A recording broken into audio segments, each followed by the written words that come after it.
আসসালামু আলাইকুম এভরিওয়ান। আশা করি সবাই ভালো আছেন, সুস্থ আছেন, যে যেখানেই আছেন না কেন। স্কিন কেয়ারে ইদানিং এত বেশি দাম বেড়ে গেছে, মনে হচ্ছে যে কিডনি 2টা না 10-12টা লাগবে, এত পরিমাণ সব কিছুর দাম বেড়ে গেছে।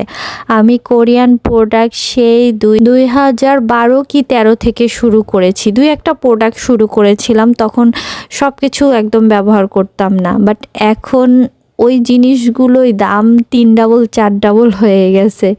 তো মনে হচ্ছে যে আর স্কিন কেয়ার করা যাবে না, তার থেকে টাকা জমাবো। তো আমরা বাসায় আজকে রান্না করিনি, শাশুড়ি বউ একটু বাইরে থেকে আনিয়ে খেয়েছি, সাথে হলো গিয়ে একটু আমরা ক্ষীর, ওটাকে কি বলে, ফিন্নি, কেনা ফিন্নিটা না অনেক মজা।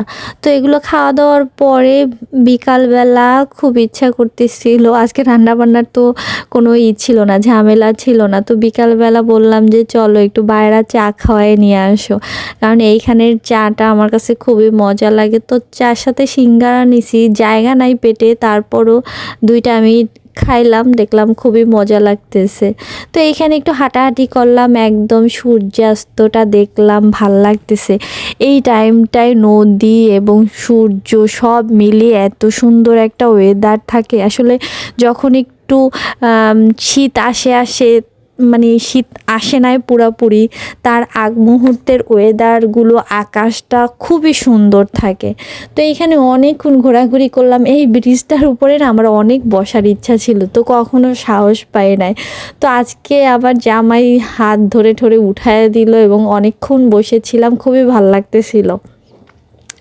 এখানে এসে গল্প করতে বসে থাকতে আসলে অন্যরকম একটা শান্তি লাগে। আমি জানি না, আমি বরিশালের মানুষ দেখে নাকি আমার কাছে নদীর পাড়ে বসে থাকা যে কতটা মাইন্ড রিল্যাক্সিং একটা বিষয়। মনে হয় আপনি কোনো কিছু নিয়ে টেনশনে আছেন, দুশ্চিন্তা, ডিপ্রেশন, একটু গিয়ে বসেন নদীর পাশে, একটু চা খান, দেখবেন অনেকখানি মনে হয় টেনশন অনেক কিছু রিলিফ হয়ে যায়, একদম মনটা ফুরফুরে হয়ে যায়।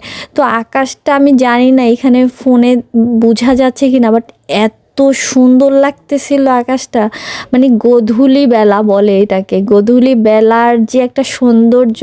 তারপরে যে নদীতে হাঁস, নদীর পানি অনেক শুকায় গেছে, শীতের দিনে তো একটু শুকায়েই যাবে, তো এর জন্য মনে হয় একটু হাঁস এইখানে উড়াউড়ি করতেছিল। তারপর দেখলাম কিছু পাখি ঘরে ফিরে যাইতেছে। তো এই কোণা থেকে আসার পরে আবার দেখলাম ফুচকা, ছোট ফুচকা।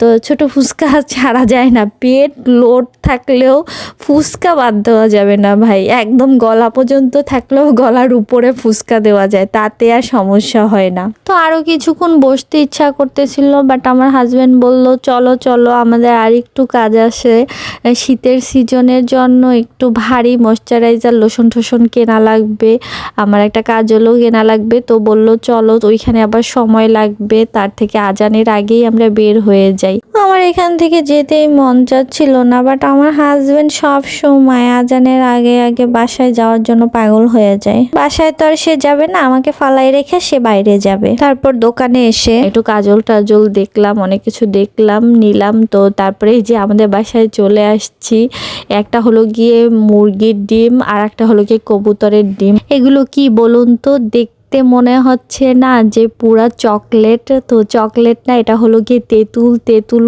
কচলে একদম সুন্দর ঠিক একটা বের করেছি। আর আমার শ্বশুর বাড়ি থেকে আমলকি পাঠাইছে, ওইটা সেদ্ধ করে নিছি। তো আমলকি আর তেঁতুলের একটা আচার দেব, আই থিঙ্ক ওই যে বড়ইয়ের আচারটা আম্মু দেয়, আমি চিন্তা করেছি ওরকম করেই দেব। তো আম্মুই সব করতেছিল, আমি জাস্ট ভিডিও করতেছিলাম, পাশে পাশে হেল্প করতেছিলাম, কিছুই দেই নাই তেমন, একটু মশলা দিছি হালকা, আর অনেক পরিমাণ চিনি লাগছে, তেঁতুল লাগছে, এই সব কিছু হয়ে গেছে খুব অল্পতেই। তো তারপরে আমি আবার একটু বুটের ডাল আর হলো গিয়ে চটপটির ডাল একসাথে করে খাচ্ছি। তো আজকে এই পর্যন্ত, সবাই ভালো থাকেন, সুস্থ থাকেন, আল্লাহ হাফেজ।